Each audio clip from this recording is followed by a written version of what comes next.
100,000 people, Sweet Home Alabama, shaking the walls, and I'm the guy they're all cheering against. Let me back up.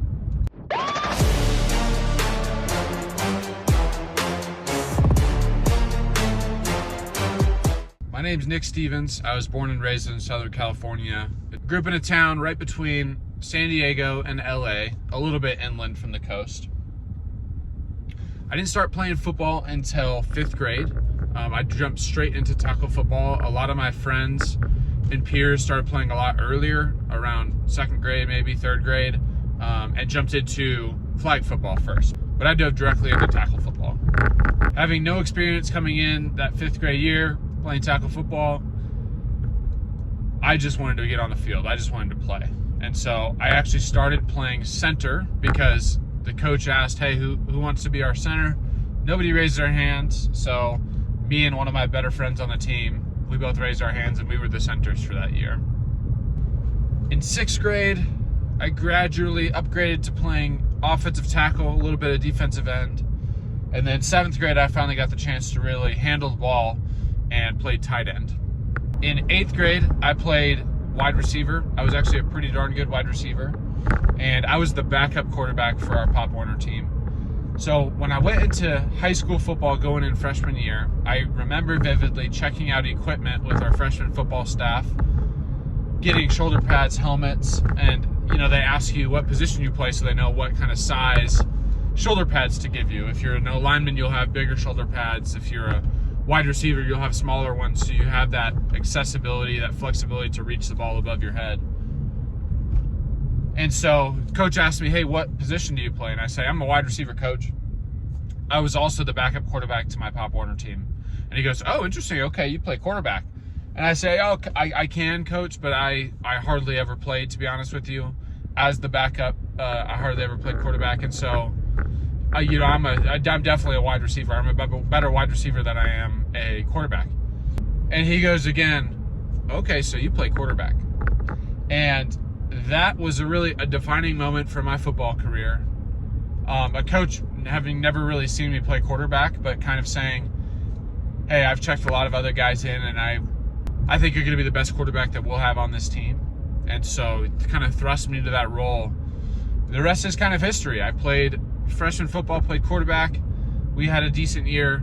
My sophomore year, I played JV. The quarterback ahead of me on the varsity team was very, very good. Actually, there was a couple of them that were really good.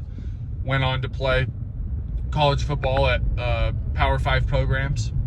And so it wasn't until junior year that I became the starting quarterback for our varsity team, which is a little bit later than a lot of highly rated prospects, a lot of highly rated recruits, I guess, looking to play at that next level, college football. But we had an amazing program at Vista Murrieta High School. I had amazing athletes around me, and so my junior year, we had a really good season. We went 14-0. We went undefeated. We won a CIF championship, didn't lose a game. It was amazing. My senior year, we went 13-1, and so my varsity career as a starting quarterback, we went 27-1. The only game that we lost was my very last game of my high school career. We lost in the CIF championship to Corona Centennial, who we had beat the year before in the CIF championship. And so it was definitely I guess, more bitter than sweet ending to my high school career. Having had 2 incredible seasons, but ultimately losing on the final game and not getting to go on to play the championship, the state championship game. So as we work into my college career, so the recruiting process, because I didn't have a lot of experience starting on varsity, it was a little bit slow, to be honest with you. I would get letters, which was a super, super exciting time. Anytime a new school would send a letter, I'd be like, oh my gosh, this could be where I go to school. They would send me these questionnaires to fill out, invite me to camps. And so there were a few schools that were interested, a couple of big schools that seemed like they were probably out of reach. Definitely some smaller schools that could be a realistic possibility. And then I did have a really good academic career. So I got a couple of letters from Ivy League schools like Harvard and Princeton and some of those guys. Now, the summer between my junior and senior year of high school, what we did for my recruiting journey is my mom and I went on a road trip. And so my offensive coordinator in high school, he was the one that coordinated between colleges for us, kind of on our behalf. And so I asked him, hey, my mom and I plan on doing this road trip to go visit some schools. Can you just kind of send me a list of all the colleges that you've spoken to that you think would be worth a visit, worth us stopping by? And so he compiled this list. We went as far east as Nebraska. We went to University of Nebraska in Lincoln. We went to University of Colorado. We went to Utah State, University of Nevada, Reno. And we planned out this whole trip. We were kind of going up north from Southern California, going out east all the way to Nebraska, hitting these schools along the way, stopping, taking tours, meeting with the coaching staffs, seeing if they would let me do a workout or if they had a camp going on, see if they'd let me join in. And so on our way out of Murrieta, going up the freeway, my coach gives me a call. He goes, hey, are you guys planning on stopping at Fort Collins at Colorado State University while you're in the area? And I said, no, I hadn't heard of Colorado State University and I hadn't heard from Colorado State University. And he tells me, hey, I just got off the phone with Coach Simmons. It sounds like they're really interested. I would highly recommend you stop by if it fits into your schedule and if you're going to be in the area. And I said, okay, sounds good. And so we went along on our trip. We went to Utah State University first as we were heading out east, participated in a camp for them. They really liked me and they wanted me to stop by on the way back on our trip after we hit some of these other schools, and said, hey, stop on by afterwards and we want to kind of show you around some more. Because that was primarily, we were just in town for a couple hours for a workout. They wanted me to come by, take a better look at their school, their facilities and stuff like that. So we said, okay, great, that sounds awesome. So then we went further east to Colorado, and I met with some of the coaches at Colorado State. They had a team camp going on with a few different high school teams that were kind of staying there, I believe, in the dorms and doing like a summer camp. So after I was able to go out and observe one of those practices. I didn't have my pads or my helmet. I couldn't really participate in this team camp, but they wanted me to come out and observe and kind of get to know some of the coaches, see if some of the players were out there helping, get to know some of them. And so after that, the team camp practice was over that day, the quarterback coach at the time, Coach Napier, he had me join him with a couple of the other coaches in an indoor facility and took me through a workout. Just took me through a warm-up, took me through some exercises, and then also just kind of wanted me to do some drop backs, hit a couple of passes just to stationary targets, do a long ball toss, stuff like that, to kind of do an assessment and see what my footwork looked like, what my throwing accuracy looked like, how coachable I was, what my arm strength looked like. So I went through that with Coach Napier. It felt really good. Felt like I was able to make every throw he put me through. My footwork was kind of up to par at that time. And so after I got done with that, he said, hey, why don't you just take a little rest, get some food in you, and then come back to the athletic offices, and why don't you meet with Coach McElwain, who was our head coach at that time. I said, okay, sounds great. My mom and I went. I think we got Qdoba or something like that right by the school. We came back, met with Coach Mack, and that is the moment that changed my career again, my athletic career. And that was the second pivotal moment in my football career. Coach Mack brought me into his office. He said, hey, Coach Napier liked you a lot. We think you could really do something here. We think you would really enjoy going to college here at Colorado State. You would enjoy the community in Fort Collins. We're building something special here, and we'd like to extend you an offer. So that was my first offer. It meant a lot. And so a few weeks after I called back, I called Coach Mack and said, hey, this is where I want to be, and I committed. It was my first offer, which meant a lot. That's kind of the first team that wants to take a chance on you and says, hey, we'll be the first ones. We really believe in you. We think you can do this. We think you're going to be an asset to our team. And so they extend that offer. A lot of times through your recruiting process, once you get that first offer, the first one or first two, it kind of opens the floodgates for a lot of guys, because in the recruiting process, it's hard to see every single kid. It's hard to watch tape for every single athlete. And so it's a really nice baseline to go off for some of these coaches to be more efficient with their time, to say, hey, instead of looking at every single quarterback in the entire country, let me look at some guys that have offers already under their belts. Obviously, they've got some baseline level of talent, some baseline level of capability if somebody's been willing to give them an offer. And so that's why very frequently you'll see, hey, guy receives an offer, takes a long time to get that first one. That's what happened for me. And then within a couple of weeks, some more start streamlining in. And then after you hit that threshold of, I don't know, something around 10 offers, just about every school in a conference will start to extend offers to you. So that's how it works very frequently. It didn't happen quite that way for me. So after I received my offer from Colorado State, we still had to have our drive back. And so we still did go through Utah State, took a facility tour there, met with the coaching staff there. And they extended an offer as well. Again, hugely exciting time in my life. Whoever is going through that process or looking forward to that process of recruiting, receiving offers, it's absolutely incredible. It feels so good to receive those offers. So then we continued on. I don't think we had any more schools on the way back, so we just drove all the way home. 2 offers under the belt. It was an amazing time, amazing road trip. I'm very thankful that my mom was able to do that for me, and I'm thankful that my coach in high school had that ability to put together that list of schools that would be good to talk to or to visit when we were on this trip.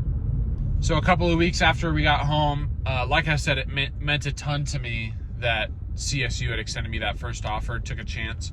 I loved the community, loved the facilities, loved the guys in the locker room that I was able to meet, loved the coaching staff, and so I committed to Colorado State just a few weeks afterwards. To me, that looked like kind of the closure of my recruiting process. I kind of told my coach, hey, I want to commit, I'm doing this is where I want to go. So I didn't have any more offers come in.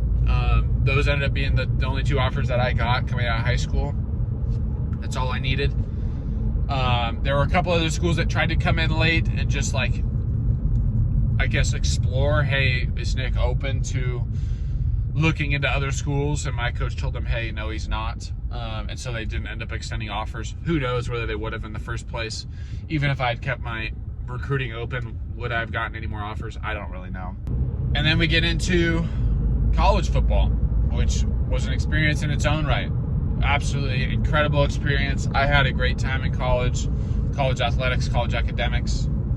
I redshirted my freshman year, and so I did have the opportunity to play 5 years for CSU on scholarship, and so I got 2 degrees out of it. I got a bachelor's degree and a master's degree. Took advantage of my 5 years there, on top of some college credits that I earned in high school that rolled over and applied to my degree programs. I redshirted my first year. I also got the opportunity to travel with the team as well. A lot of times when you redshirt, a lot of the guys don't travel because there's a limited number of guys that they have spots for to travel with the team.